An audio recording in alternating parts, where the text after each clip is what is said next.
आज विश्व लोकशाही दिवस के दिन जिस स्कूल में 1904 से 1907 तक डॉक्टर अंबेडकर साहब ने शिक्षा प्राप्त की थी, वहीं पर स्थायी रूप से आज संविधान दालान का माननीय उपराष्ट्रपति जी के हाथ से लोकार्पण हुआ है और संविधान मंदिर का लोकार्पण यहाँ पर हुआ और थोड़ी देर में पूरे महाराष्ट्र के 434 ITI का संविधान का लोकार्पण भी माननीय महामहिम के हाथ से होगा। संविधान में हमारे कर्तव्य, हमारे अधिकार से लेकर आज भारत की सबसे विश्व के मजबूत लोकतंत्र जिनके कारण है वो भारत का संविधान है।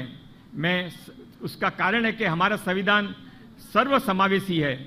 माननीय उपराष्ट्रपति जी, आपके हाथ से जिस मंदिर का लोक मंदिर का उद्घाटन हुआ है, संविधान के मंदिर का उद्घाटन हुआ है, हर महीने वहां पर अब एक संविधान के बारे में संगोष्ठी होगी और उस मंदिर के नीचे रखी हुई जो किताबें हैं वो वहां के विद्यार्थी पढ़ेंगे।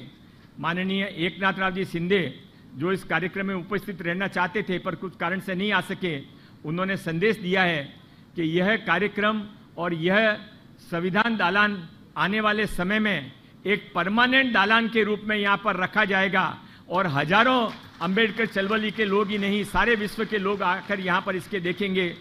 मेरे नेता माननीय उप मुख्यमंत्री देवेंद्र जी फडणवीस इस कार्यक्रम में स्वयं उपस्थित रहना चाहते थे, लेकिन नागपुर से फ्लाइट न होने के कारण वो उपस्थित नहीं रह सके।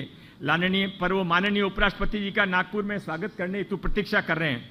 देवेंद्र फडणवीस जी स्वयं एक उत्तल वकील के नाते संविधान के उत्तम अभ्यासक हैं और संविधान में जैसे उपक्रमों को उनका सदा प्रोत्साहन रहता है।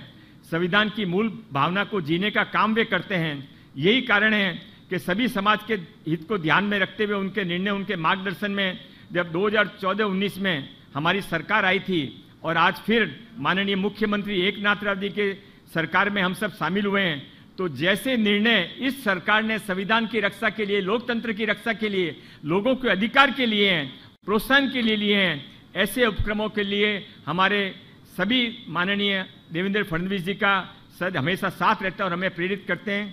मैं समय की मर्यादा समझते हुए पुनः एक बात कहकर अपनी बात समाप्त करूंगा। यह एक शुरुआत है, यह एक ऐसी शुरुआत है कि आने वाली पीढ़ी को यह जानकारी रहनी चाहिए कि हमारा जो संविधान था डॉक्टर बाबा साहब अंबेडकर ने और उनके साथियों ने कितने प्रयासों के बाद दिया था।